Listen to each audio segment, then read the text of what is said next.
Good evening, my name is Helen Anthony. I am calling to order a regular meeting of the Committee on Finance. I am the chair. It is Tuesday, May 27th, 2025, and it is 5:30 p.m. Madam Clerk, would you please call the roll? Chairwoman Anthony, Present. Vice Chairman Taylor, Yeah. Counselor Angela. Here. Councilwoman Graves. Here. Counselor Sanchez. We have 5 present, we have a quorum. Wonderful. I'd like to thank Ken Chevery, who's here from the city solicitor's office. Thank you very much. And our Donna and Clarissa, thank you for all you do. With that, Madam Clerk, would you please read agenda item number 1? Resolution endorsing and urging passage by the General Assembly of House Bill 2025 H-6272, an act relating to taxation, property subject to taxation. Okay, do we have anyone here to present on that this evening? No, okay. Madam Clerk, do we have any response on this? Actually, Aaron was supposed to contact, Okay. make contact with me, so I never heard that. What property is that exactly? Famous house? Okay, thank you. Okay. Yes, I'll take a motion. Well, yes, I'll take a motion to continue. So moved. Okay, is that Eileen? That's it. Oh. Eileen. With the rare. At the buzzer. Remove motion? No one second. No one second. All right, so I think we're all set. All right, I just called you. How are you? Have a seat at the end of the table. Okay. If you wouldn't mind being sworn in. Please raise your right hand. I swear on the account to perjury that the testimony you're about to give is the truth, the whole truth, and nothing but the truth. And please state your name for the record. Ms. Hayes, thank you so much for coming and seeing me. And I know, could you tell us a little bit about why you're here this evening and what you're looking for from us? Absolutely. So thank you for having me. I'm sorry if I was late. We're very So, for those who don't know me, I'm Eileen Hayes. I'm the CEO of Amos House. And I'm here because Amos House owns a number of properties to provide housing for folks that were formerly unhoused. And we have houses throughout the city of Providence. Most of them have been able to get tax exempt status through the city of Providence. And in the last couple of years, we were asked to go to general assembly and get a resolution from the legislature to give us tax exempt status for purchases that we made during the future as well. Okay, so just so I can be clear, so the prior, all your prior properties have been tax exempt? We currently have 3 properties that we're paying taxes on Out of how many? out of 20. Okay, so, all right, so you're looking for tax exempt status for those 3. Plus in any the future. Yes, Okay. yes. All right, and certainly we're all very familiar with the wonderful work you do. I think we've all heard in all the time of everything you do for the city. I'm going to open it up for any questions or comments. Yes, Councilor Sanchez. Comment. I thank you, Eileen, so much for being here. I do want to give Eileen a shout out. She got an honorary doctorate degree from Brown University this past weekend.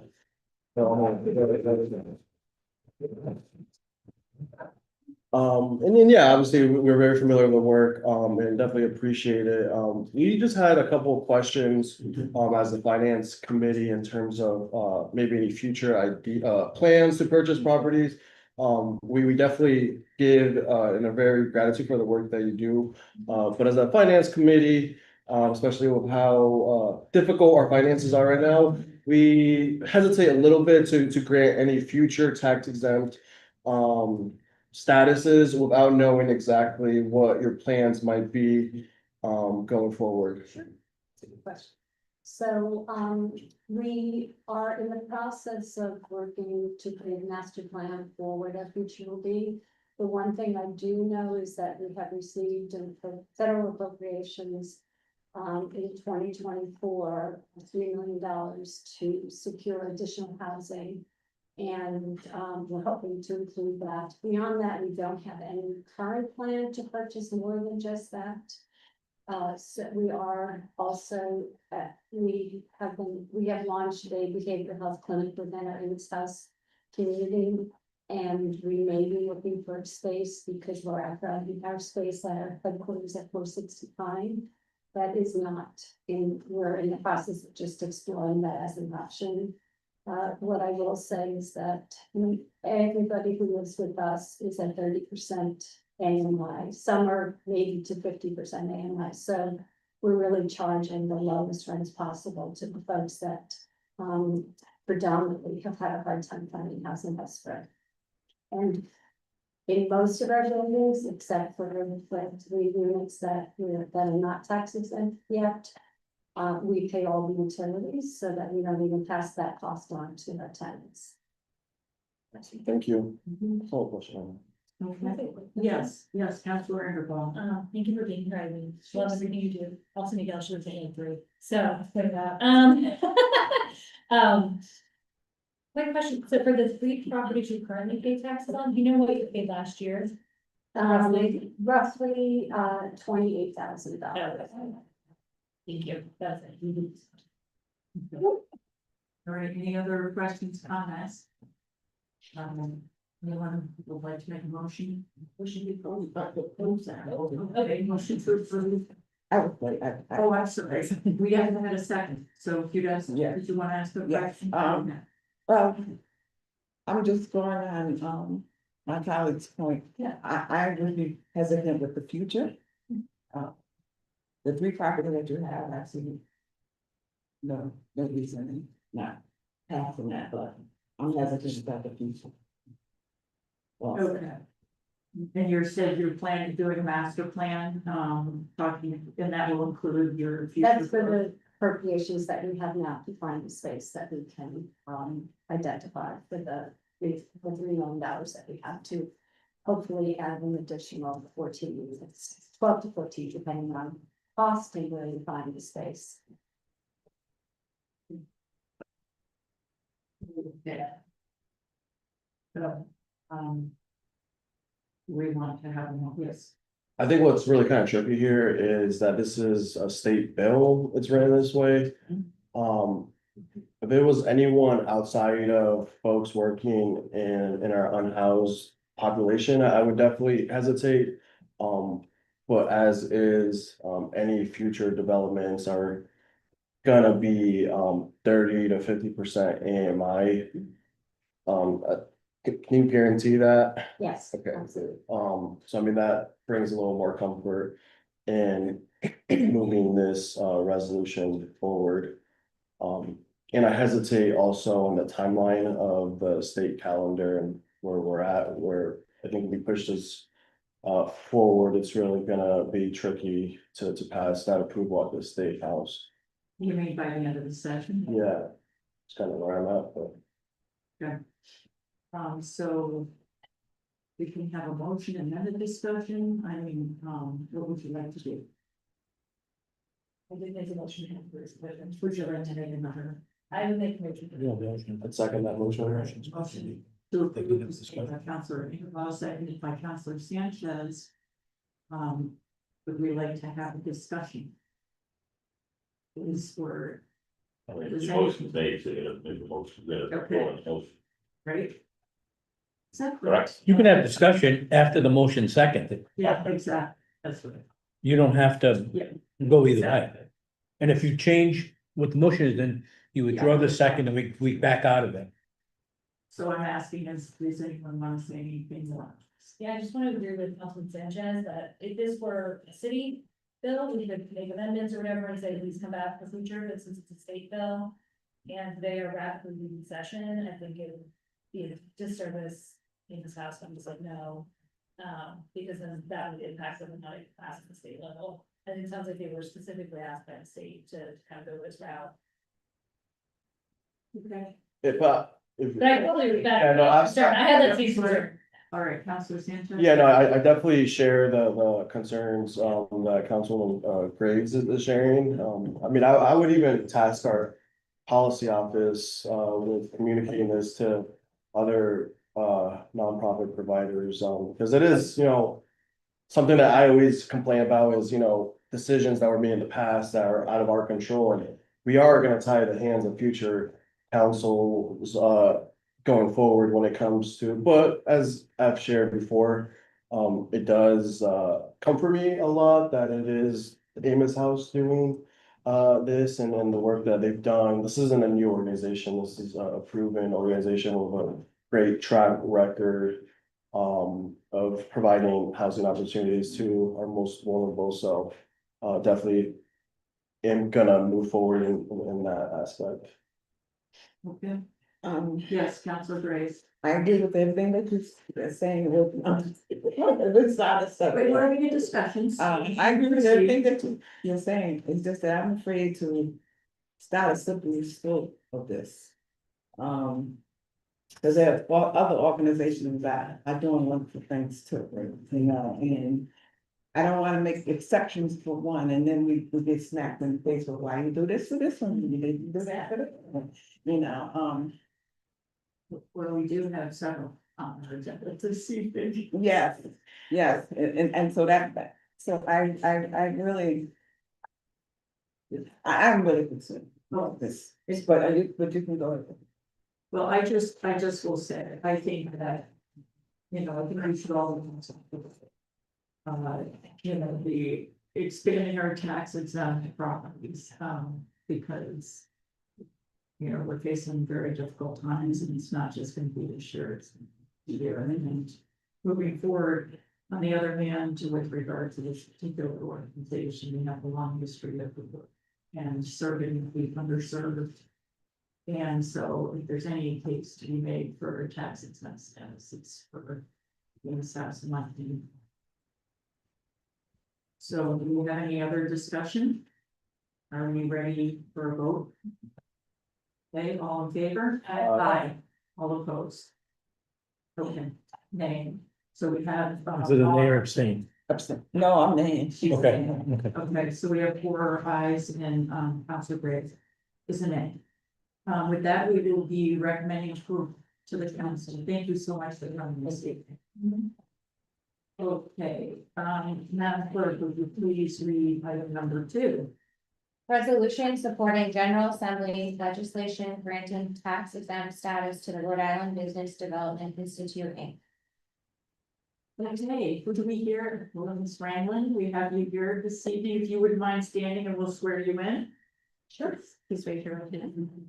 You swear under the penalty of perjury that the testimony you're about to give is the truth, the whole truth, and nothing but the truth. Absolutely, I do. And please state your name. This is a regular. Thank you so much for coming this evening. Would you like to present on this item? Absolutely. Thank you so much, Councilwoman, to the council members of the Finance Committee. Thank you for having me today to speak on the work that Reba has been doing over the last 15 years. We were lucky enough to be able to secure funding from Senator Whitehouse, the City of Providence, as well as Rhode Island Foundation to acquire the building at 220 Smith Street in Providence. And that's where we provide workforce development to families that are in need, really working to close the racial wealth gap. And I do have a handout, 90. Let's get my glasses on. And before we proceed, I'm just gonna go ahead and mark this as exhibit number 1. Second. All right, motion made by Councilor Ingersoll, seconded by Councilor Sanchez, all in favor? Aye. All opposed? Please proceed. Sure, thank you. The bulk of the client that we currently provide services today, 92% of our small business population reside in the City of Providence. 76% of the clients that we support as it relates to workforce development reside in the City of Providence as well. We are focused on really education, workshops, training in partnership with University of Rhode Island. Another training partner in Leadership Rhode Island that we've trained over the last 5 years. We are currently funded by Real Jobs through the Department of Labor and Training. Over the last year or so, when we acquired the building back in 22, I think we've paid over $10,000 in taxes already. We're a very small grassroots nonprofit organization started 15 years ago by myself and other community leaders. And I do believe, as we are working diligently to close the racial wealth gap to ensure families have the resources they need to level up, we see this tax requirement, if you will, as a burden to us as a small organization. And we have actually, I've spoken with the generous members of the Senate as well as the House, and they've suggested that I get a resolution from the city that would go up to the state house. I have sponsor Senator Jake Basilian and Rep. Kisla as well on the House side. I can share that over the last 5 years since I left corporate and is now leading the organization in a full-time capacity, we have serviced over broadly from 15 years, over 1,500 businesses annually, as well as the workforce development side of the house. In addition to the workforce and the in addition to the workforce and mentorship program, we also have elite mentorship program that we surprise young adults 18 through 24. He's a college-bound student that we provide workshop with. For example, this past April, we graduated 20 of them in partnership with Rhode Island universities and colleges throughout the state. We provide mentorship for business owners, for young adults, and for young adults that are in college or early career. I can tell you, without Reba being here in the state, and I'm not just saying this for the sake of saying it, many of us would not know anything about micro businesses. Reba has put micro business on the map. We also are working intentionally with companies such as Bank of America, IGT, Brown University, and others with our 7 months leadership development training program that we've done over the last 4 years. I can also share with you that individuals that have gone through our program, their salary range anywhere from $60,000 to $208,000. We are providing workforce development for large companies. We're an organization that is really working to close the racial wealth gap for families in need. We're not looking for a handout, but rather a handout. We do believe this tax break, if you will, a discounted rate, if you will, would give us a leg up. We have lost over $1.5 million since this president came into office. So we are hoping that we don't have to close our doors. And I'm sure many other nonprofits here in the room can speak to the loss of funding as it relates to federal dollars that we would have received. We had received word earlier in January with United Way that we were getting this $1.5 million in an equity grant, and got word last week that those funding were actually terminated. So I can tell you, we've started to lay staff off. We're trying to hold the line, and we're trying to ensure that we continue this important work. We are closing the racial wealth gap. We're lifting people out of poverty. We're moving people to sustainability. Very recently, we had Dean Raimondo from Rhode Island College at our graduation for elite mentorship program, and 5 of our students actually completed the elite mentorship program, which is a 5 months mentorship program, and 5 of them graduated from Rhode Island College. And we're working with URI and colleges throughout the state, because we know for students that are from the underserved communities, we know that they have a higher dropout rate, and we're trying to mitigate that. So the work that we're doing is critically important. I'll pause there and see if there's any questions or comments. I just have one, Sure. and I'm certainly familiar with your excellent work. But when did you purchase 220 Smith Street? It was in 22, we got the funding from Senator Reed. It took us 1 year to get the permit from the city and the environmental to start the work. So we actually moved in last March. So we just celebrated 1 year this March. And what are the taxes that you're paying on that? It's close to about a little over $10,000 annually. Annual. Thank you. Questions, comments from committee members? Yes, Council Graves. I do just have to say they're doing an excellent job and they just happen to be in my. Yeah. And I do see the difference. She comes to my community meetings and she definitely gets people interested in trying to, go about getting a business or learning more about product tax so they can build their own, because a lot of the people in our area that may have small businesses are really, really struggling. So they can get every little bit of advice that they can get, and she comes in and gives it to us for free. So. It's subsidized by funding from the city of Providence, Mhm. the state, right, and federal government and private donations as well. Mhm. I can tell you that in partnership with banks and credit union, we know that lending is a challenge here in the state and in the city. Last year alone, many of our businesses were able to, 5 of our businesses were able to secure $1.9 million from lending institution, Washington Trust, Navigants, and so forth. So without Reba being on the ground, sadly, we just heard that Commerce Corporation and the Rhode Island Foundation will not be supporting technical assistance anymore for micro businesses and small businesses. So we are the backbone, or at least small businesses are the backbone of the economy, and it's important for us to continue this important work, and we hope that we can get your support as we move forward. Any other questions, comments? Yes, Council No, Graves. no question, I just So if you would make a motion. to approve. Yes. Second. Motion to approve by Councilor Graves, seconded by Councilor Sanchez, all in favor? Aye. All opposed. Thank you so much. We will be recommending approval. Thank you very much. Okay, Madam Clerk, please read item number 3. Resolution endorsing and urging passage by the General Assembly of House Bill 2025 H-6233, Senate Bill 2025 S-0197, an act relating to taxation, property subject to taxation. Votes to review that. Thank you. Please state your records. Please swear the penalty of perjury that the testimony you're about to give is the truth, the whole truth, and nothing but the truth. Some specifically related to the record should not be charged. Thank you so much for doing this. Thank you, Chairwoman, and thank you for member of the City Council of Providence for having me being here today.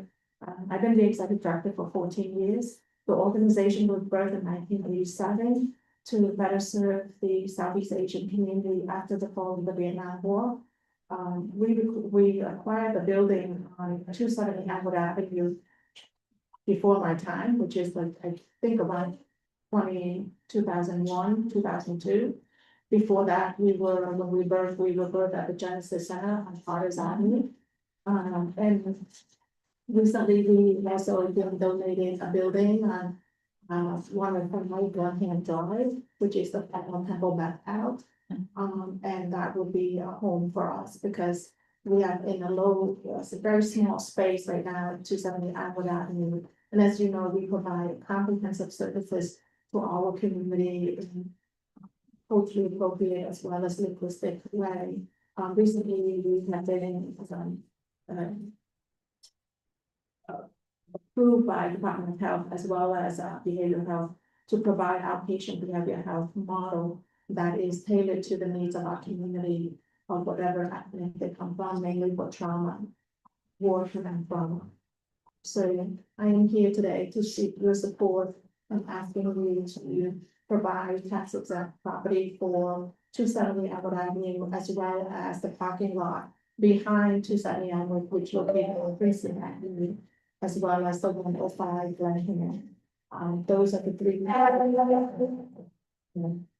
that is in our. Yeah. I am so sorry. We have a lot of noise, but we need the windows open so we can breathe. 270 Elmwood Ave, the parking lot behind it, and I'm sorry, what's It's on Princeton Avenue. Princeton Avenue? Yes, Okay. yes. And can you tell me, collectively how much you've been paying in property taxes on those 3 parcels? We have not paid taxes on those properties, so 270 Princeton Avenue. This is before this legislation. I have worked when I came on 14 years ago to get property tax exempt through the city council, and it was approved. And then in this December in 2024, when the building was donated to Center for Southeast Asia, I did similar route to get the building, that building ordered tax exempt. And that's when the letter come up from the tax assessor office saying that our organization should not have been totally tax exempt. Because the method of going through this legislation. So, and here I am, we have presented at the House as well as last week at the Senate hearing, and I'm here to seek your support as well. Okay, all right, and so, just to be clear, one more time, so my understanding, so you have been paying taxes on these 3 parcels? Yes. Okay. All right, questions, comments from me? No questions. Yeah, you did answer. Any questions? No, this is a comment. All right, go ahead, Council Graves. If they haven't been paying taxes this whole time, I don't see us trying to look into that now. It's, so, and you said the reason was because the people out that owned the building were already tax exempt, able to claim the tax exemption? Well, back then, when I first started my job, I thought that meeting with the city council and going through the city council was the methods that the path that was supposed to be. Until we got the new building on 105 here, that's when it triggered all this up. And so now my formality is come to seek your support to get the organization not all legislated and also approved by you. Would like to make a motion?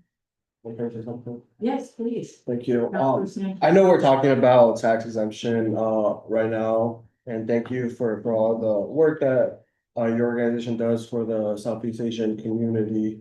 But sometimes I'm like sitting in these rooms and I'm like we're talking about taxes, like while all these like massive like world problems are happening, and you know, as the Latino community you know, is very aware of like the attacks that are happening in our communities, just as much are happening to the Southeast Asian community. So I just want you to know that we're obviously going to take care of this business for you, but as council, I'm sure all my colleagues agree that we're standing strong there with you against all the deportations that are happening right now. So you're seen, you're heard, and we're right there with you. And if I may add as well, City Council, is that in the center, our name is Center for Southeast Asian. As you know, John Hope is not as viable. Urban League is not as viable, and Chiefs Bar many years ago have filed Chapter 11. And so, as you know, the clients of the Hispanic community of South America are coming to the Center for Southeast Asian. We actually have 4 Spanish speaking to remediate the situation and support the community. In our classroom right now, we're 250 students for English as a second language. Of those 250 students, 19 languages spoken, and of 19 languages spoken, only 3 is from Southeast Asia and Asian American. The rest is some come from South America.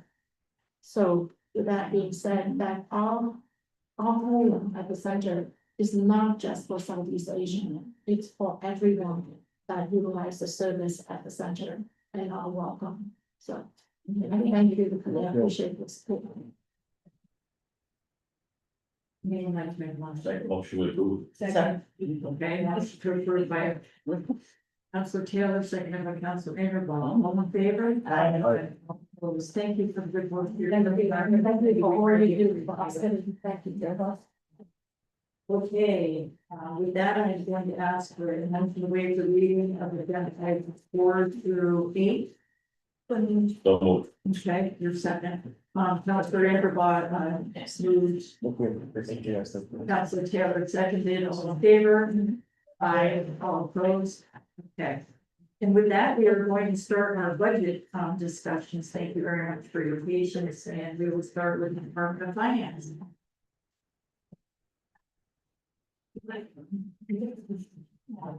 I think we have a handout with time for the mark as exhibit number 25. 25. May I have a motion? Yeah. Motion, it's Second.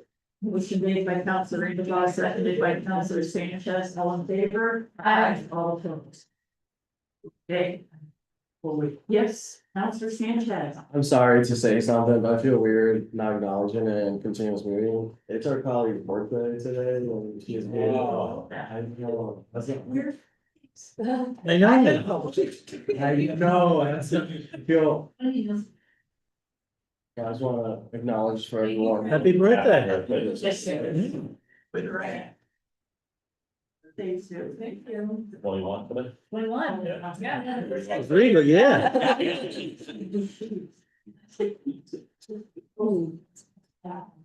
Okay, on we go. Well, hello, everybody. Hi. Today we are here to review the finance administration budget, so you can turn to page 63 in your budget book.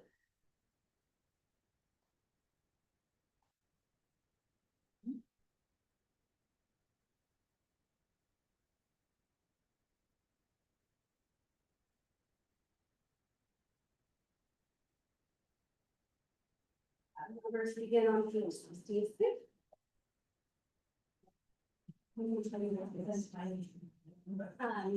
We have included a work chart for the finance administration budget, and as you can see, there are multiple divisions that roll up to finance. Which are also included in the org chart. The details for those departments will be included in their individual presentations.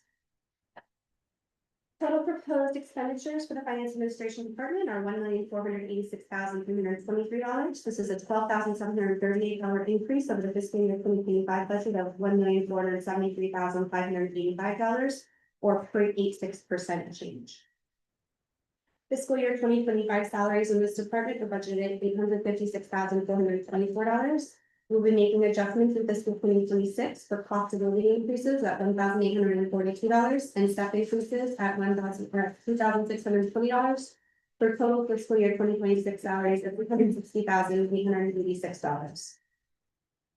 The finance administration budget has been broken into fixed and discretionary costs. The first discretionary line item is $8,500, and it represents staff parking for all of our staff. They are non-union and are eligible to park at the Civic Center garage. We have a modest allocation for postage. Dues and subscriptions are budgeted at $3,000, and this is professional memberships to GFOA, Government Finance Officers Association, and we cover all of the city of Providence. So the internal auditors cover, the treasurer, any city staff who would like to utilize their training services are included in our group membership. Sorry, which GFOA? Government Finance Officers Association. It's like the national association that kind of tells us what to do. They do quite a few training and best practices. They issue a monthly newsletter that I really enjoy reading every single month. But yeah, it's a great association, and we do get a tremendous value from that membership. Printing services are $6,000 annually. This is printing the budget books we have here as well as binding them. We have a private contractors allocation of $85,000. This is funding to work with our external auditors. They do tax consulting for us on IRA credits. So we filed our first actual tax return in the history of us being here. And we are going to be getting about $79,000 back in tax credits for some electric vehicles and charging stations that were purchased by the city last year. We're also working actively with David Ruggiero and sustainability to try to take advantage of section 129 credits with the school construction projects that are happening. So the funding that is here allows us to kind of utilize those services in the next fiscal year. We also would like to have some funding set aside in case we need to study our pension system and try to think about maybe re-amortizing or other options we have to try to mitigate the cost of that claim.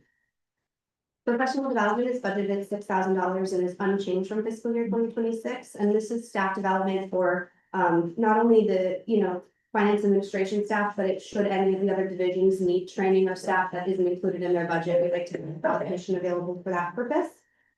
Office supplies have been budgeted at $3,600.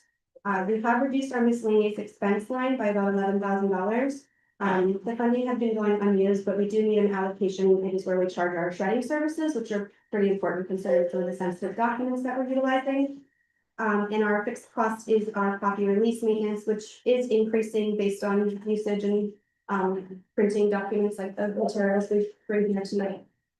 And that rounds out our operating budget. Let me go to the question, so why is the 85,000 for the private contractor fixed, is that a contract we signed? Yes, it is. It's a contract with the external firm. I'm sorry, that is, CLA, Clifton Mercy. They also do our independent audit, so they're engaged by the auditor, and then they utilize their services for this as well. next question, sorry. Just to follow up on that, thank you for woman, personal financing, thank you guys. For all the amazing work that you do for our city and for spending so much time with us. Not that you have a choice, but we do appreciate it. Just building up on that private contractors question. So were these services and consulting that we haven't used in the past? So this is the IRA credits are somewhat of a new tax structure that have gone into play. So we started working on this about this time last year, so it is a newer thing. Historically, the finance office has always had an allocation in private contractors for things that come up mid-year that are unexpected and we need to find a funding source for. A good example of that this year was the audit of PPSD finances. We had used this allocation to cover the Alvarez and Marshall audit. And so it is, while we are planning on using it for the IRA credits, we do want to make sure that there's flexibility should additional third-party studies need to happen from a financial standpoint to kind of validate that work we're doing. Thank you. Yes, please. Sharing the same gratitude that Councilman Sanchez did. Thank you for all you do and for spending your nights with us. I have two quick questions still about the credit contractor line.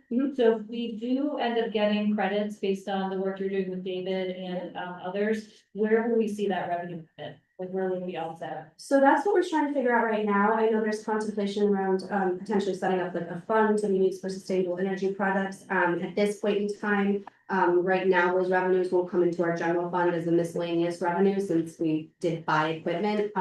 But I think it's really going to depend on the volume we're looking at and what that revenue is. We're still really early into that process. And we are, having quarterly meetings with the accountants right now. So the biggest homework we have on our plate at this moment in time is getting all of the phase one schoolwork contracts done and seeing like how the section 17090 credits were applied and seeing if there's any way we can recoup or reallocate those credits to perhaps get some of that back to us.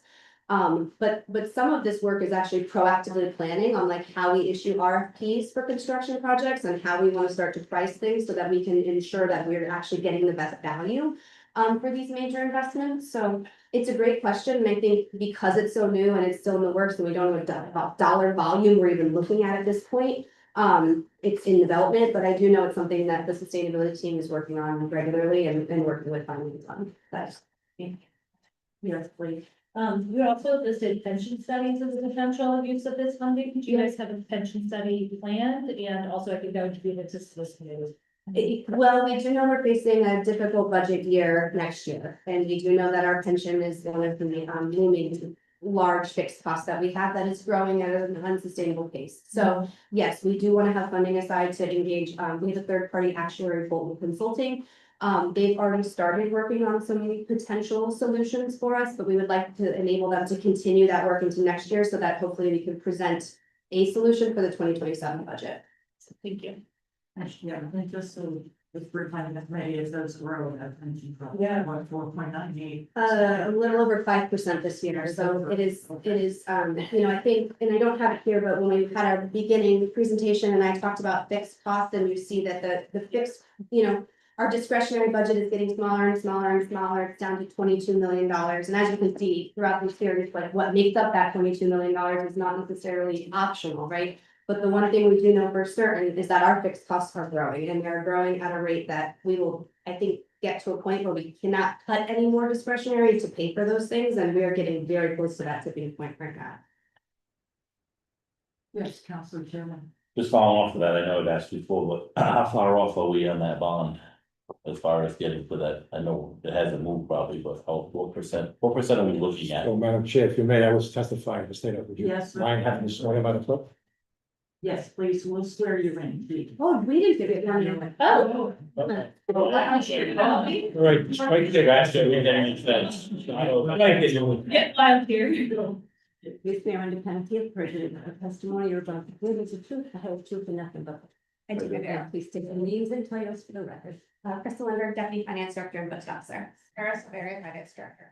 Lawrence Mancini, Chief Financial Officer, City of Providence. Before you start, we'll just ask us, everything you testified was quiet, the truth.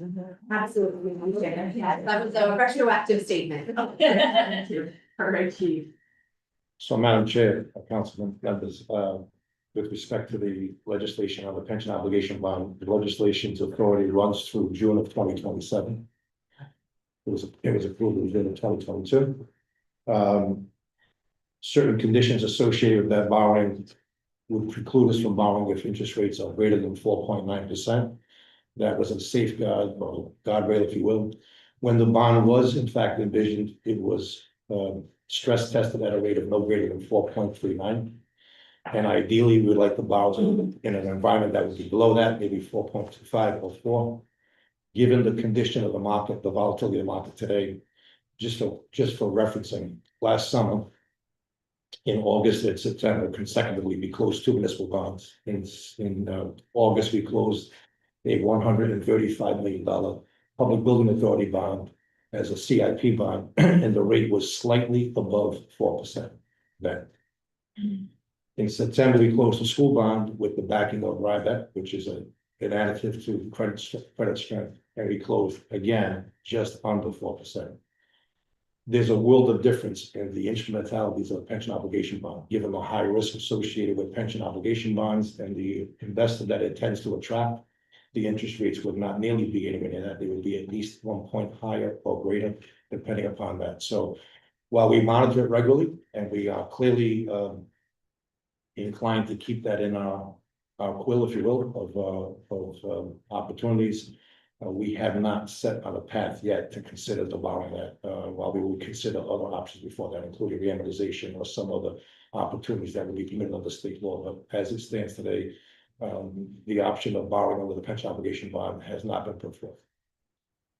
But if it got down to, let's say, if the world all lined up great, and it got down to 4.3, 4.2, you would bring that to us and say, hey. We would, well, we require by law, Even if we're we're gonna, required by ordinance to bring, because it's a borrowing, but bear in mind, and I think, credit is to be given to the fact that we did engage that legislation.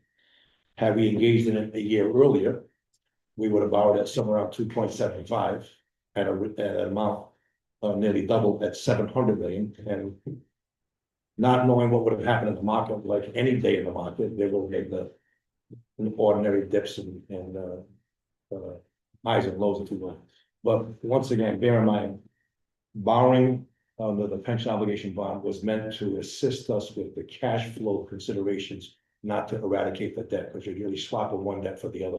But it had its intentions to replace what we've heard, Director Lindbergh say, that growing at a rate of 5% or greater, it was meant to lower the cash flow considerations to a rate equal to the revenue production on an annual basis of a 2% growth or thereabouts. So it had that intention. It ought to have that intention still if we decide to do this, but it won't be because we're going to save funds by borrowing. If it's an important consideration.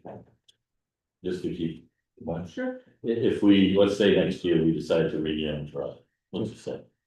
Would we at that point, let's say, and then right around that time or after that time, because we've got 2 years left, they went down, would we still consider doing the bond at a lower, like, I know you're reamortizing. I'll speak for the finance team, but I think they would have their opinion as well. Each one of those is independent of the other. They're mutually exclusive. I think the reamortization, if permitted under state law, would have to be first considered.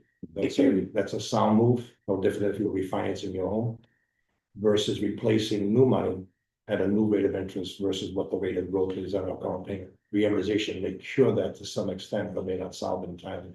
And then,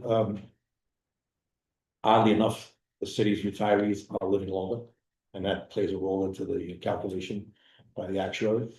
It should be noted that the city's normal cost for Class A employees, non-public safety, is no greater than 9.5%. That's the cost to fund a pension today for somebody who will retire tomorrow. that workforce, Class A, myself included, and us here, make an 8% contribution, nearly fund that entire cost. Police and fire, with the most two recent contracts that were executed over the last 5 years, have doubled their contributions from 8% to 16%. The effect of that on normal costs was to take normal costs, which at one time was paid 2/3 by the employer, 1/3 by the employee, and turn that around so that now current public safety employees are paying 2/3 of the cost to fund their pension when they retire, while the employee is paying 1/3 based on that historic change in this contract. So it is about past service costs. The significance of the city's pension concerns is all built on past service costs and cost, which is well known, the 5% and 6% COLAs that existed for a great number of years. All right, thank you. I have one more. Yes, please. So, cost of living increase, 1842 with steps, 26 points. Is that just for that one person? Was the others are over 100 grand? Or how does that go? So the COLA is just for the one person and the steps would be for any staff members that are eligible. So yeah, just the one. Oh, I'm sorry. Yeah, just the one. And also, can I get an exact figure on how much? If we were to give over 100,000, the only reason I know I brought this up before was that you had a number, just guessing the number, it's 500,000. Yeah. Where the internal auditor had 350,000. Yeah. I went on record and I still stand on record that I believe that anybody who makes over 100,000 should be getting that rate. I don't think we should be, it's either all or none, it shouldn't be. We're dividing the city, for money that I think we can find, but I wanted to know what the number was. You said 500, she said 350, so if I could get. Yeah, I'll do another analysis. When I was doing the proposed budget, one of the things the software does is allow me to calculate COLA by bargaining unit. And so when I did that math in the budget software, it was a little over, I want to say it was like 538,000. I don't know the exact number off the top of my head, but it was that number when I did the analysis based on the budget software. I'd have to look at the internal auditor's notes to see like where the discrepancies come from, but Together just to see, yeah. because I'm hung up on that, I know you mentioned. I'm not hung up on it, but I think it should be. My personal opinion, if someone's getting a raise, if we're all making 100 grand there, I don't think that. Well, she's making 99, we're making 100, we get a raise, we get nothing. That doesn't make sense, and we all work in the same office, so it's just, to me, we're dividing the city, and I don't think we should be doing. All right, Councilor Sanchez. Just to correct my opinion that I shared, so I think I misunderstood the councilman. I think no one, whether they're sworn officers or sworn firefighters, should also get the 100 raise of civil personnel is not getting. So I guess the councilman's thing is that everyone should, in my opinion, no one should if one group isn't. Okay, thank you for the clarification. It's, I mean, it's, Oh. I agree with the sentiment of like Yeah. either all or nothing, but Okay, that's kind of my clarification. okay. Cause Corey Hawkins gave me a weird look when I said that, and I was like so confused, but that's why. I'm like, Okay, I'm so, clicking. just for clarification, some of that is actually obligated under the CBAs. Correct. Well, the No, not non-union. No, no, no. union. Non-union Right. police and fire, I'm talking about, non-union police and fire will get the raise, but all the people in here will not get the raise. Correct. And I don't think that's right. But I think what the chairwoman is saying is that some of that's contractual, so you can't do all, or you can't do none. The pockets of them, the unionized folks sworn. No, you gotta forget you. Right, no, I know, but I think what she was, All non-union throughout the city, right, All right, now, it's not Correct. contraction. correct. I appreciate it because thank you very much, and now we know where you stand, and now we know where you stand, thank you for the clarification. Okay, any other questions on this budget? May I do that last question, how is it that we, how did the parking go down $11,900? because of the new contract, so Biltmore Garage, I want to say we're paying $250-ish for 24/7 pass, which is what most of our staff need to attend these meetings. It's gone down to $100 per, so it's a significant savings there. Thank you. Okay, any other questions on this budget? Okay, we're going to move on. Next, we have, we have The main tax assessor, That's who's next on the agenda. wait, should we handle all of your? Yes, yeah, you're the tax assessor, these are all reporting to chief financial officer. Correct, yes, Okay. yep, Right, we have, yeah, taxes. Thank you. with the exception of board canvassers to be. Okay. Yeah.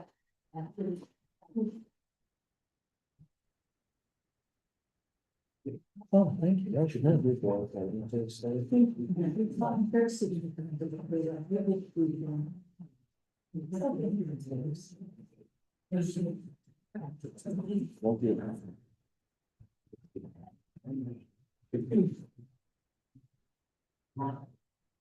So I think we have to, I think what we should do is swear in everyone else from the city that's gonna be tested once, so if we don't do that. So if everyone could just stand up in the back, that says it's great. Okay. We'll swing around the town, please, tell me about the dinner, the whole truth and nothing but the truth. And please state your names and your titles for the record. Could I vote on this one for chair, for Kansas?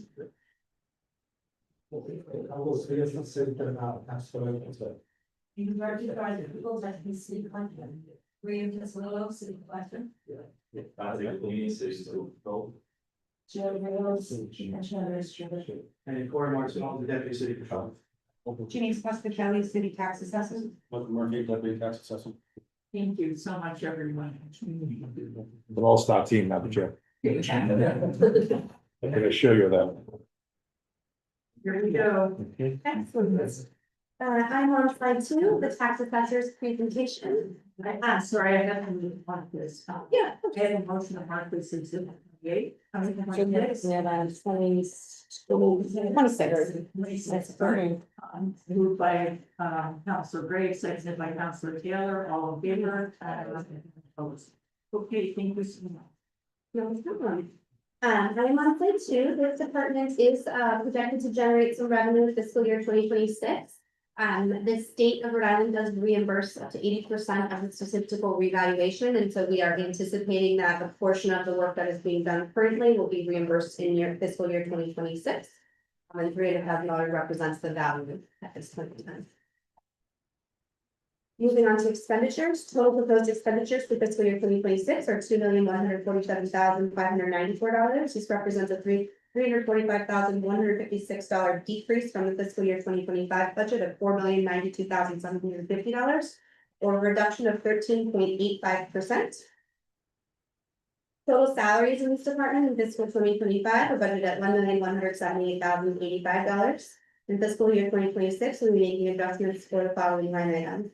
Cost of living increases at $23,569, and step increases for $6,677 for total proposed salaries of $1,208,331. There are no organizational changes in this department. We've broken their budget into fixed and discretionary line items.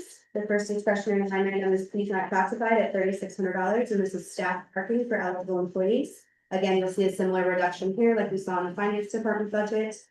Postage has been budgeted at $4,000 and is unchanged from fiscal year 2026. Dues and subscriptions are professional memberships that our assessor and deputy assessor maintain.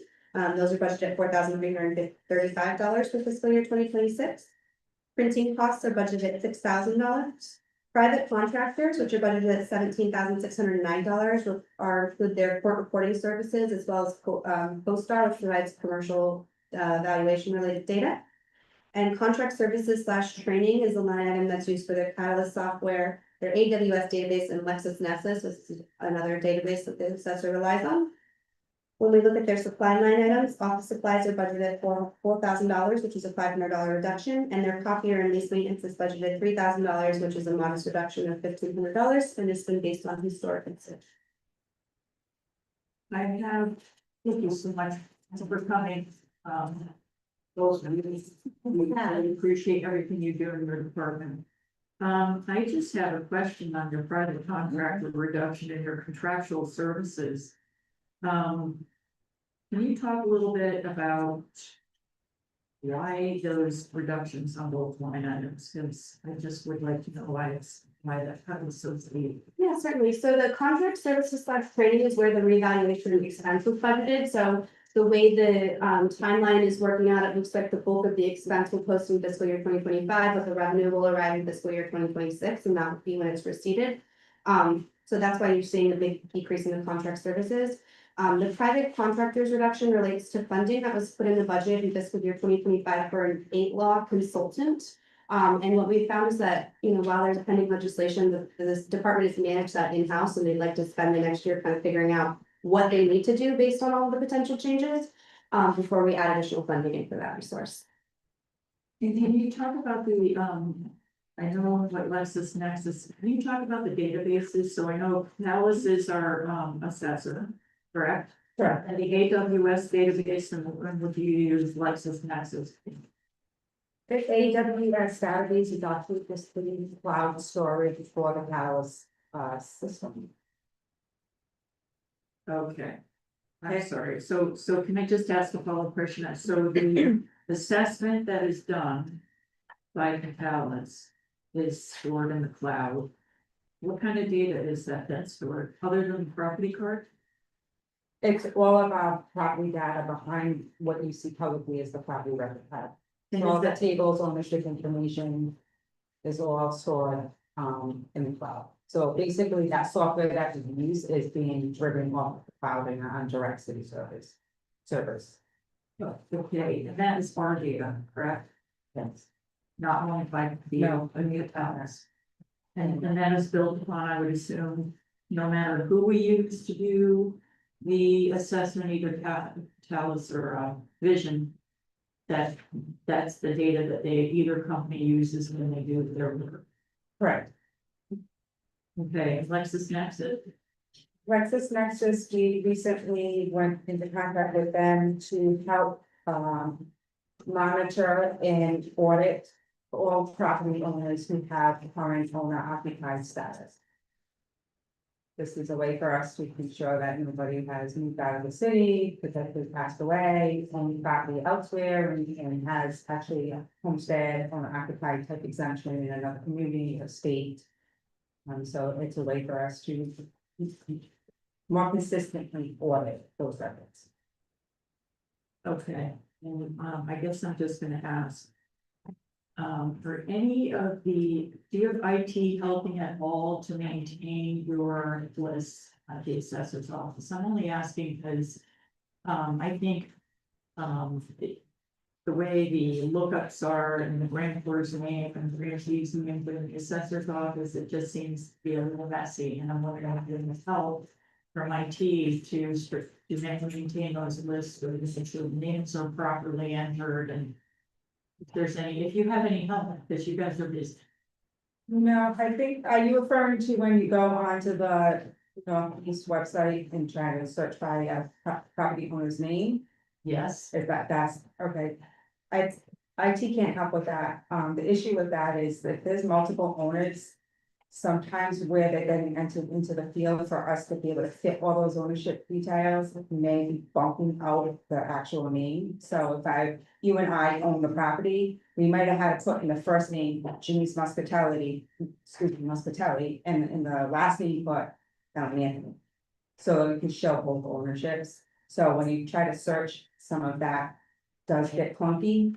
We're trying to find a better solution for that. It's more of a data entry issue than an IT issue. okay, So we're trying to find a better solution to make sure that search field is a little easier to function. okay, and the data entry, okay, so I'm just asking because I would assume that either you need some more new platform.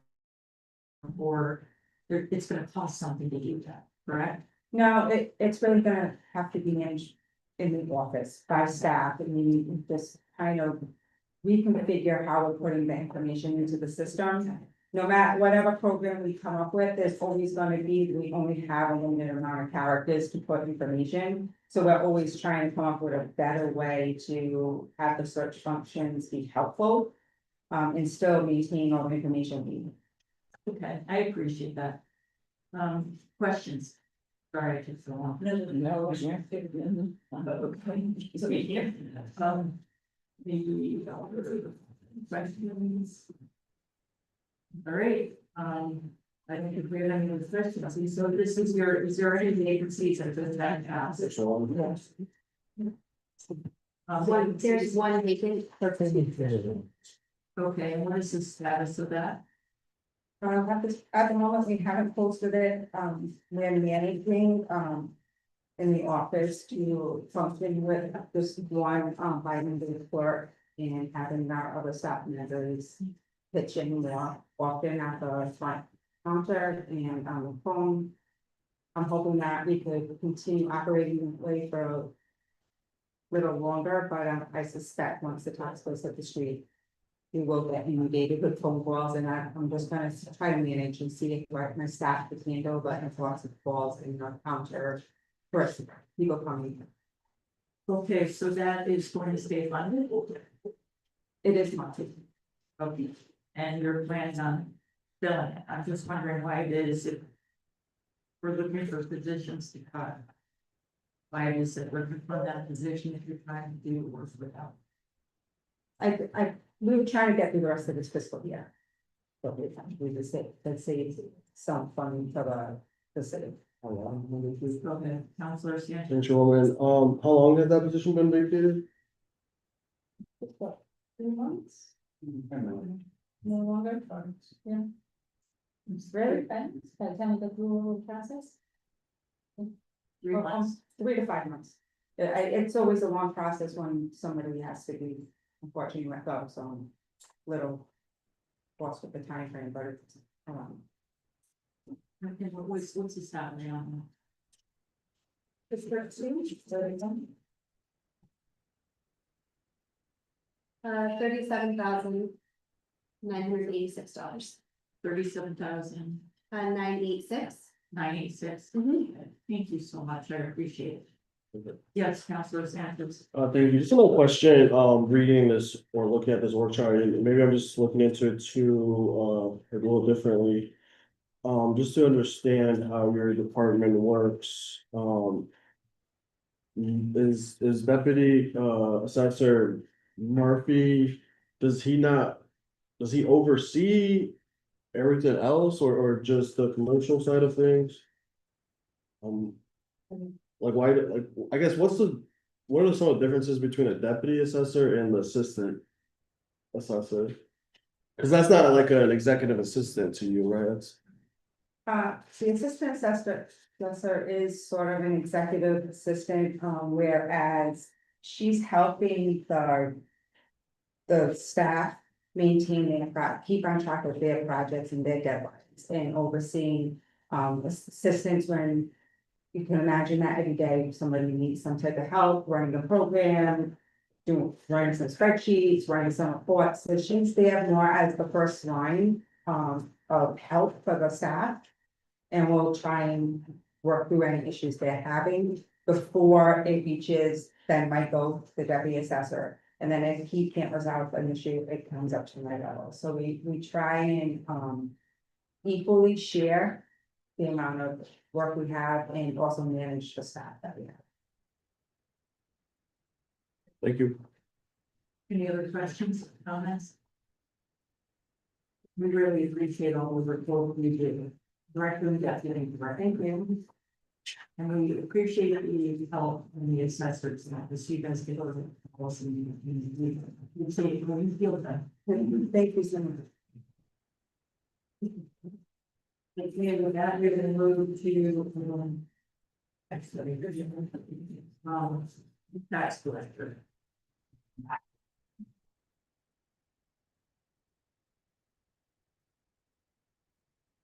A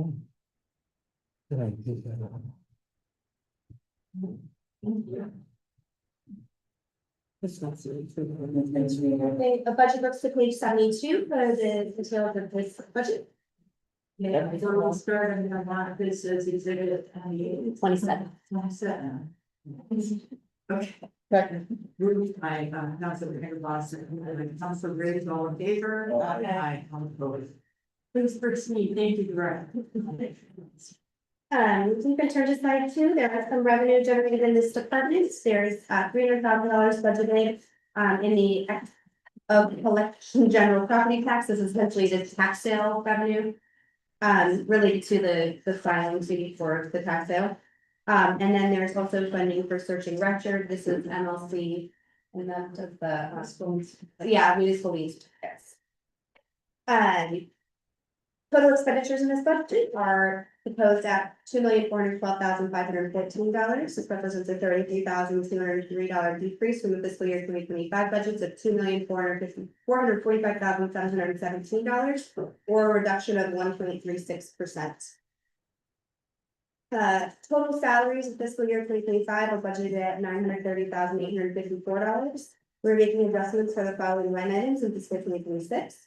Cost of living increases at $17,530. Step increases for $6,419. They are defunding a vacant clerk 2 position at $38,372, for total proposed fiscal year 2026 salaries of $916,431. This budget has been broken into fixed and discretionary costs. The first item considered in the discretionary line item is the $500,000. This is municipal collection agency costs, as well as Rossi Law, which is another collection agency the city utilizes. There's $55,000 budgeted for postage, and $15,000 is Providence Journal, which is advertising that they're required to be doing. Dues and subscriptions, which are professional memberships, are budgeted at $840. Printing is budgeted at $35,000, and this is the printing of all the tax bills as well as the tax sale notice printing. Private contractors should be listed as a fixed expense. That's $10,000, and that's for Brinks Armored Car Services to pick up cash and coin. Examining titles is budgeted at $134,700, and this is again examining titles as well as getting tax sale deeds.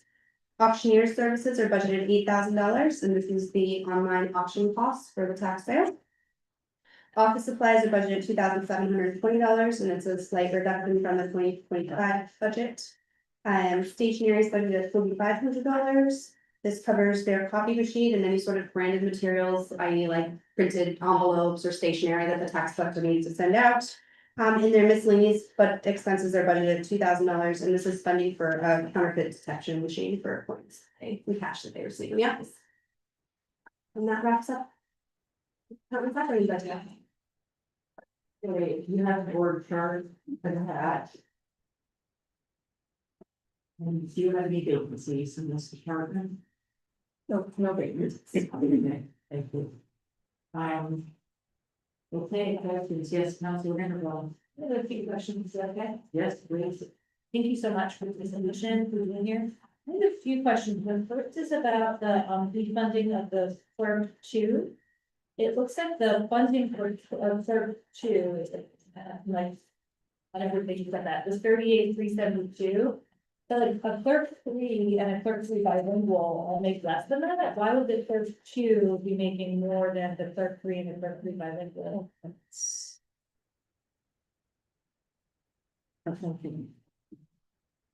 It says it's 38,372. Oh, are you saying, it could depend on the steps that they're at, because all of them are on grading step tables, so it could be that when I had budgeted, like the city assessor position wasn't necessarily vacant when it was budgeted, and so that position may have been budgeted at a higher step on that grade table than this one, so it's not quite that linear. Okay. You could have someone that's a clerk 2 making a little bit more than a clerk 3 because they just started and the other person's been in the job for 5 years. Okay. Yes. Just quick clarification on that question. So is there someone currently in the clerk 2 position? No, there was no. That's a vacant position. Yes, please, Councilor Vanderbilt. And the next one is due from the Fox slide. For the advertising and marketing, how are we saving so much on the front end? It feels like their rates are consistently high. That's the number of properties that have been provided to tax sale. So in the past several years, that number is lower, so the advertising cost stopped. Okay, so that's just a trend. And then for the examining titles, can you share a little more about like what the costs are for the examining titles, like what's involved in that cost, and then also how does it show down like $5,000? Again, that's tied to tax sale and the number of properties. So the examining titles are any property that's listed for tax sale. turn it over to title attorney, and they will do title work so that they can ensure that all owners of interest, are notified of the tax. Do you know why the tax sales are going down? That might be a future question, but. That might be a bigger question than this. Oh, I would say that, based upon information managed by the collectors, we've seen a steady decline in tax sale, primarily due to a better record of current tax payment. oh, great. And as we see that, there's less tax sale, properties included. And I think the collector's office can attest that, on average, it's been about the same the last few years, with the most recent tax sale held just last week. That generated about an approximate amount of revenue equal to last year. And the same approximate amount of ultimate properties that were included from the very original list that starts out in February. And again, it is a, it is a tool that the collector uses, needs, and relies upon in order to condition taxpayers that are delinquent, whether they're seriously delinquent or fell upon hard times. The office clearly works with the taxpayers, tries to find solutions to help them. We work with Rhode Island Housing, and we do our level best to make sure that list is has been compassionate as far as we can. It's good news. I have to say, thank you very much for. This tax sales are not good, not residents, not good for our residents. That's Yes. yeah, also gratitude for that. Like, I wasn't hoping we were doing more, I should have done this, I think. For the counterfeit detection machine, is the deduction, did we just buy a machine and now we're not buying a machine anymore? Is that why it's so much lower? 43,000, 2,000. Oh, I think that there, you know what, that's just there's a formula problem on that, I'm sorry. Oh. The budget in fiscal year 2025 was $4,500, so it's a reduction of $2,500. I believe they bought two of them last year, so that's why. Oh, okay, but it's not gonna get that. Yes, no, that is a big jump, I apologize, I missed that in the big updated, so we have to, every couple of years, we have to buy. Okay. No, thank you, that, I was like, you just buy one big, huge. Thank you.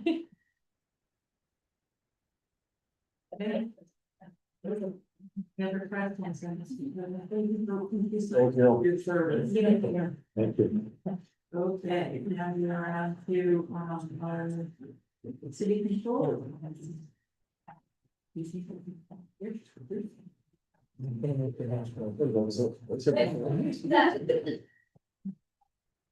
So in your packet for the controller, we also included the PowerPoint presentation for the retirement office because they do share in the work chart. Also. Perhaps, yeah, if you guys would be okay with that. Let's go over with that. Yes, I do the control house and retirement. Now we're ready for this exhibit as. 28.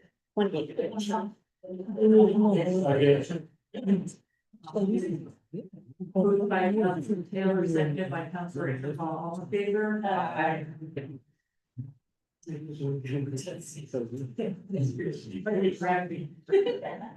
Yes. Hey, on you go. Excellent. The budget details for the controller's office, which is where I'll be starting, is on page 75 of your budget book. I'm joined today by our controller Dante Galini, our deputy controller Corey Martone is in the audience today. Well. Yes, it was fun office that's very dear to my heart from the city service started, so of many people on this team I've worked with for my whole career, so thanks. Well, let's start. So we'll start with slide 2 for the controller's office. There is some revenue generated in this department. It's budgeted at $15,000 this fiscal year. And it's from dividend earnings associated with the life insurance policy that the city had issued prior to 2001. So we no longer have the policy to my knowledge, but we are continuing to earn dividends, and so we are just reporting these dividends as that. Total proposed expenditures in fiscal year 2026 are $1,818,582. This represents a $73,301 increase over the fiscal year 2025 budget of $1,745,281, or 4.2%.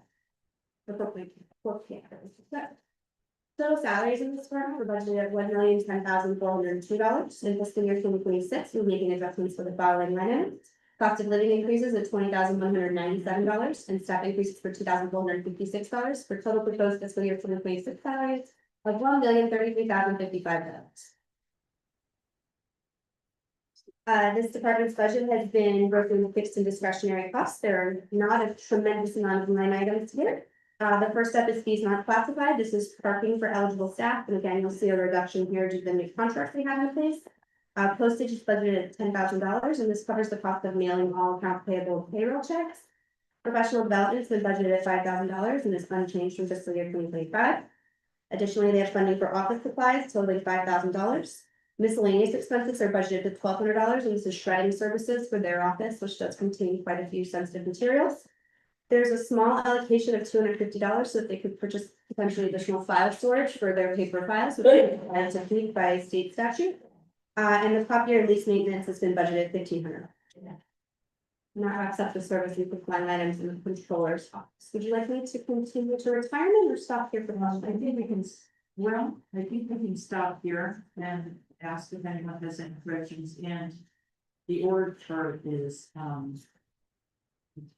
at the end, so maybe we'll save our org chart questions for the end, but does anyone have any questions on this? It's been reviewed, so. Yeah, okay, all right, please proceed. Points. So the budget details for the retirement office begin on page 81. We're joined by our somewhat newly appointed, how many months has it been, Joe? January, okay, pension administrator, which is a role that is so incredibly important to the city of Providence and also so incredibly tough to fill. It's an extremely unique skill set, and I'm just so pleased with the performance of Jill and so happy to be able to have her in this role. She's doing a tremendous job. If we move on to slide 2, there are no revenues generated by the retirement office. They're generally trying to maintain expenditures at their current level. Total proposed budget is $640,154, which represents a $27,404 increase over the fiscal year 2025 budget of $612,750, or 4.47%. Total salaries in fiscal year 2025 are budgeted at $349,054. In fiscal year 2026, we're making budget adjustments for the following items. We, as I had alluded to earlier, had some staff turnover in this fiscal year, and so we do have staff members that are starting at a lower step than they had been budgeted for in fiscal year 2025. That's resulting in an adjustment of $7,368. Additionally, we're budgeting for eligible cost of living increases at $9,460 and step increases for eligible staff at $2,322 for total year fiscal year 2026 salaries of $353,468. This is another smaller budget, but it has been broken into fixed and discretionary line items. The first discretionary line item is fees not classified, and this is staff parking for our pension administrator. Postage has been budgeted at $4,200, and this is covering all of the mailing of retirement checks or any other certified mailing packages that they're required to send out to potential retirees. Their audit expense is considered a fixed cost. It's budgeted at $6,500, and while this seems a little bit morbid, they do pay for a service to audit obituaries and death notifications so that we can terminate their pension payroll as soon as possible, which does save the city quite a bit of money. Office supplies is a modest budget at $1,400. Their miscellaneous office budget is $240, and this is notary renewals. Most of their staff are certified notaries, which is a key function of the job when they're receiving pension packages for what people's choices will be. Repairs to office equipment are budgeted at $1,700. And this is to repair a Lectrever, which if none of you have seen a Lectrever before, it is a giant file cabinet that is has a mechanicalized somewhere, so it's huge. It's like a giant Rolodex with an electrical component. They had to build them in the office because they are so big, we don't know how to get them out. So I would say that digitization is something that we have expressed as a real priority of these files, because it is a little bit alarming to know that people's livelihoods are kept on paper in a cabinet that was built probably in the 80s that sometimes need mechanical repairs. And the last line item is their copier and lease maintenance, which is $2,900, and is their copy cost for their copy machine. Exactly what records are we keeping? everything from entrance forms to changing status forms in time, your entire retirement record lives in paper at this point in time. Councilor Grace. Oh, okay. The parking.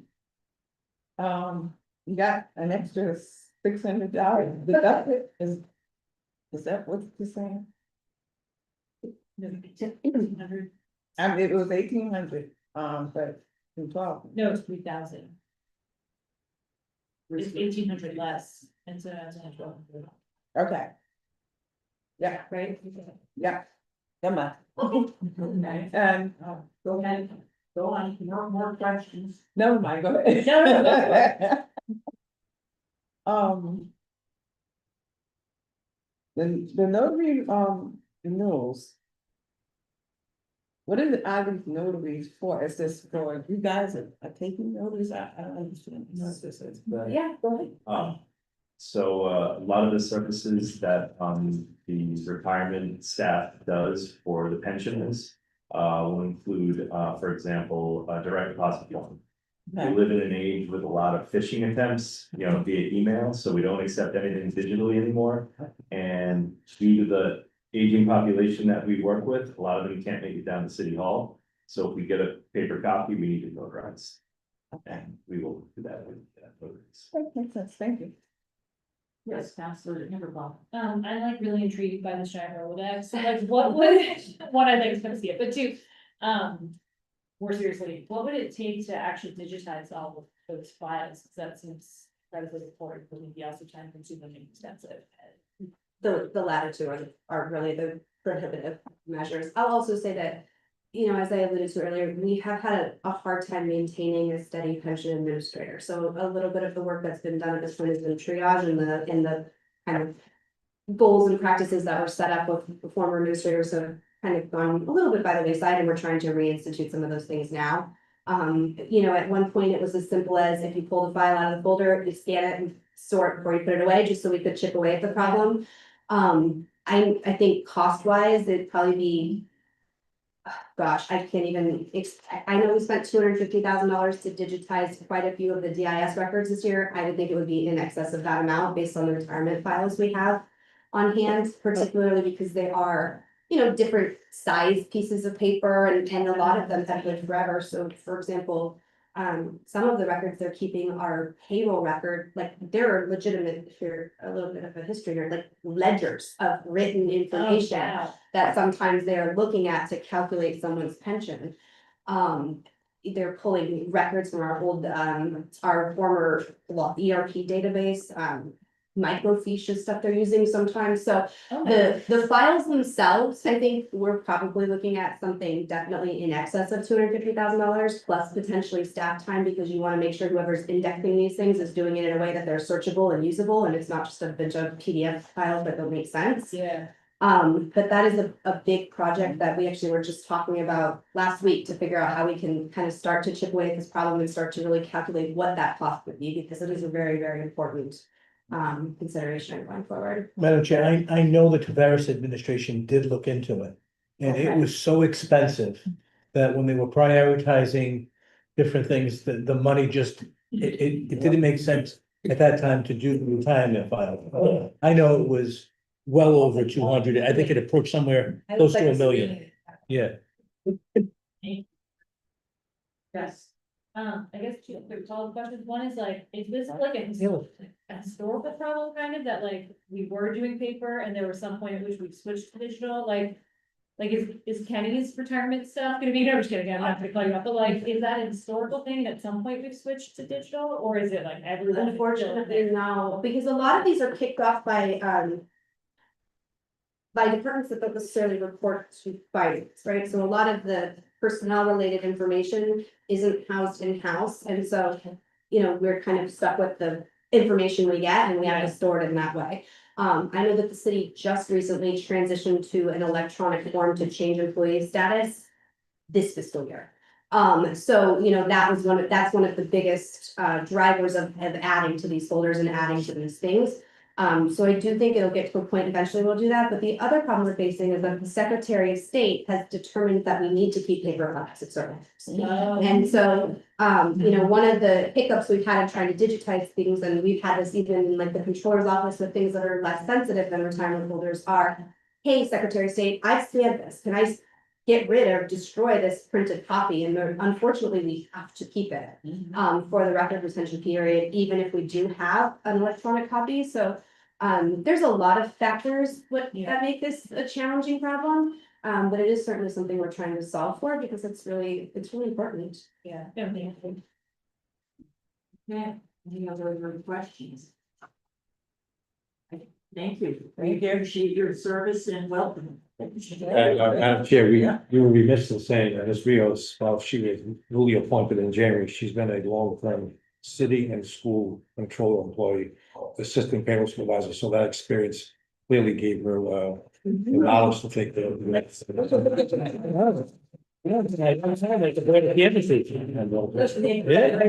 Yeah. Please. We're all started. Yeah. I definitely just want to give a huge shout out to everyone that has been here before us. Like we interact with the finance team. It's kind of a little, it's just like heartwarming seeing like all the amazing people behind them and that make our city run on a day-to-day basis that we don't really necessarily interact as much as possible. So thank you guys. So before we let, Not at all. we're gonna have elections come up, before I let this finish, I look back to your work card, your financial. Oh. You didn't use the recorder deeds. They were not noticed on the agenda, so I did not,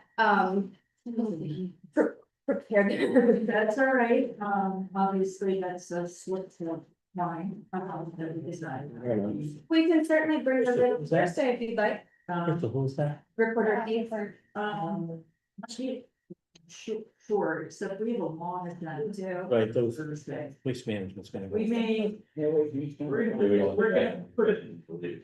gonna put a pin in that right now. The other thing I wanted to ask is the budget office. And then you have three, we didn't hear from the budget office, did we? So the budget office is part of the finance administration budget, so we don't have a separate kind of accounting unit, we all just roll to that. Okay, and so I just wanted to ask, because you have three different people reporting under the budget office. You have a CIP funded analyst. Yes, Okay, I'm sorry, CIP funded. capital improvement. Yes, I understand, but is that, CIP for perpetual funded under CIP? Yes, so this is a position that was previously under public property and has moved to the finance department, in fiscal year 2026. Okay, so it's going to be funded by the CIP. As long as we have funding available or OPM or administrative lines. Interesting, okay, and what is that, person, what is the duty of that particular? Oh, she's been working tremendously hard, so she has been helping me code and build out the entire capital improvement plan, which historically has been. Managed in spreadsheets and not really maintained in our ERP database, so what we've been doing is spending a lot of time working with project managers to look at what projects they're working on, what the available balances are. Figuring out a coding methodology so that we can code all of these things in a way that we can report on them and then we need to report on them. And actually present this committee with a robust capital improvement plan, which if you look at this year's budget book is dramatically different than what we have ever proposed before. It is at much level of detail. We can now give you reports based on funding source. And department, which is again, very, very unique. So a lot of that work has been spent in the past few months building systems so that we can even improve upon the existing capital improvement plan processes. Wonderful, that's good, because next week. That's good. And budget analyst and senior budget analyst, what are they both doing? So our senior budget analyst is, Dr. Slater. He focuses mostly on our master lease, as well as, watching our medical, self-insured medical funds. And then our budget analyst is Charlene Duran. She's in our audience and we wouldn't have a budget without her. She is like the one dedicated staff member I have to build out this operating budget. And it's a big one, so we really do have a small team kind of focused on $624 million. And her work is just outstanding, and again, I could not have done the capital improvement work this year with with Stephanie, our capital budget analyst, without knowing that Carletti was managing and doing all the work she's doing on our operating budget. Okay, I may add, Madam Chair, yes, to Deputy Lindbergh's comment. These most recent appointments were based upon promotion from within, based upon the quality of work that they've done previously. Ms. Duran has worked in the controller's office and knows the accounting system virtually inside out. I think to Director Lindbergh's point, same thing in the Rios, they were trained in the city system, they've been knowledgeable of the city system, so their ability to minister in their new capacity has been well known. thank you. Okay, I think we're ready to move to elections. We're back to work, we have nothing, so that's not it. So sorry, I say, you're waiting, so I'm gonna ask to have this marked as exhibit 29. Yes, Correct. correct. We have motions. Okay, motion made by Councilor Anderblaw, seconded by Councilor Briggs, all in favor? All opposed? Okay. Thanks. Well, okay, this is our final report of the evening, and total proposed expenditures for fiscal year 2026 are $889,961. This represents a $327,022 decrease from the fiscal year 2025 budget of $1,216,983, or a reduction of 26.87%. Total fiscal year 2025 salaries are budgeted at $407,122. In fiscal year 2026, we're making adjustments for the following line items: cost of living increases for $12,019 and step increases for $1,667, for total proposed salaries of $420,808. The Board of Canvassers budget has been broken into fixed and discretionary costs. The first discretionary line item in this budget is fees not classified, and this is primarily shredding services as well as catering for any necessary elections. Postage has been budgeted at $25,000, and it's fairly self-explanatory. Advertising and marketing is budgeted at $10,000. Dues and subscriptions, which are local professional memberships, are budgeted at $500, and printing costs are budgeted at $5,000. We'll move on to supply line items. Their stationery is budgeted at $500, which is a $4,500 reduction. Rent, which is rentals for necessary spaces for elections, is budgeted at $5,000, and rental of equipment is budgeted at $3,000. And that wraps up the line item in the Board of Canvassers budget. Explain the reduction in the salaries. So the reduction of salaries comes from the salaries of our election officials and work election day. Because we had no planned citywide elections, we were able to cut that to about 25,000 in case special elections like the one in December 4 we had coming out. Okay, that helps.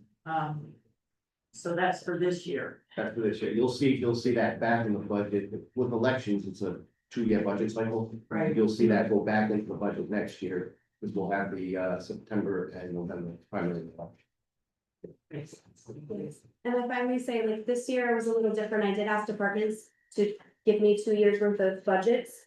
And success rate of that was not great, but this is one department that did a phenomenal job at planning out for his budgets. I mean, he really did put a lot of thought in what he would need in the upcoming year, because the work is so cyclical, and departments like this, it's really important for them to be thinking about that long term. Just because of the nature of the work they do.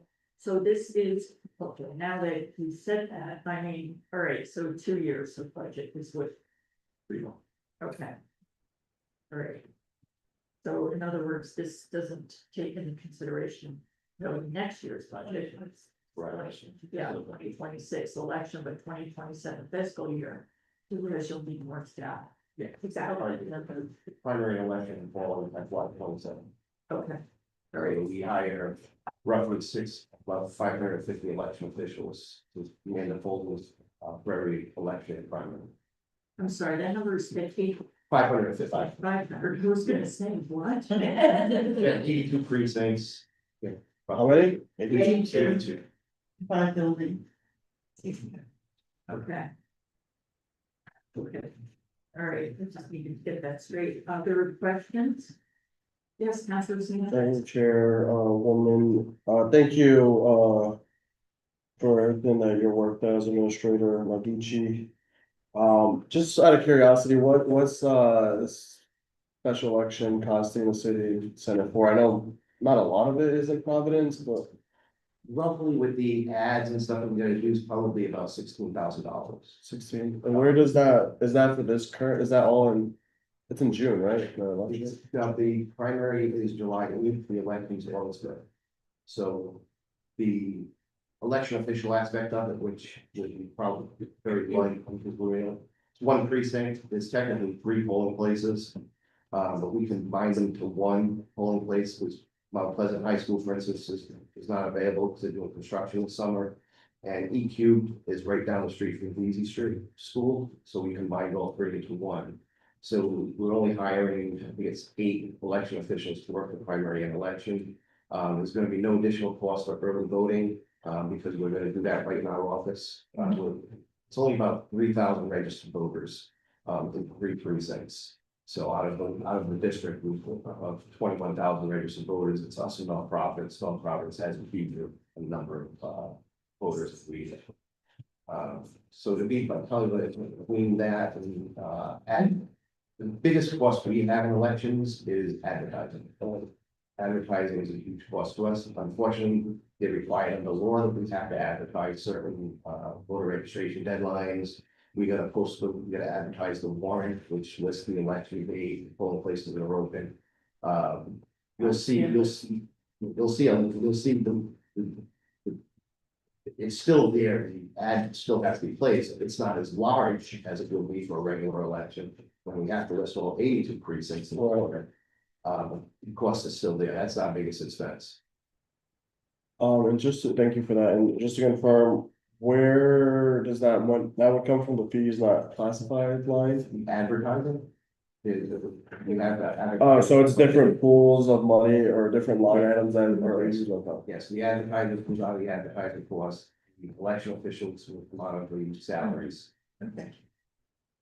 I'm sorry, I know it was mentioned before, but what exactly is catering for elections? So what we do is for the election, because the staff is there. Oh, like actual catering. Stay at 10 PM, we get lunch and dinner for them. Sometimes when you read so many words, and you just like. Yeah, they can't leave, they're stuck there, I was just. gonna cook, but they said no. Well, Thank you, there's, Mike. there's a lot of nights that we're hungry, so if you ever need someone to cook for, we're. Yes. Thank you for all you do. The clerk yes, that's 4, that's it, sorry, my Roman numeral knowledge, not right. Are you feeling that? Is that just vacant now? Currently, we're in the process of posting it. Okay. Clerk form. That's due to, the gentleman that was in that position was promoted to supervisor. Oh, great. So if you want to get ready for 2026, it'll be ready before you know it. Elections are weird things. Clerks down there do a lot more than data entry. Yeah. There's a lot of institutional knowledge that they're gonna have to gain for next year's election cycle. Okay, great, so that's being posted sometime as soon as they can. Yeah, it's actually being posted tomorrow. Oh, And how long has it been vacant? So it actually, just about a week. oh, that's Yeah, fast. been trading that. We're trying to work with it, we're trying to get it filled as soon as possible, so we can get them in here. It would be nice to get them in here for the special election.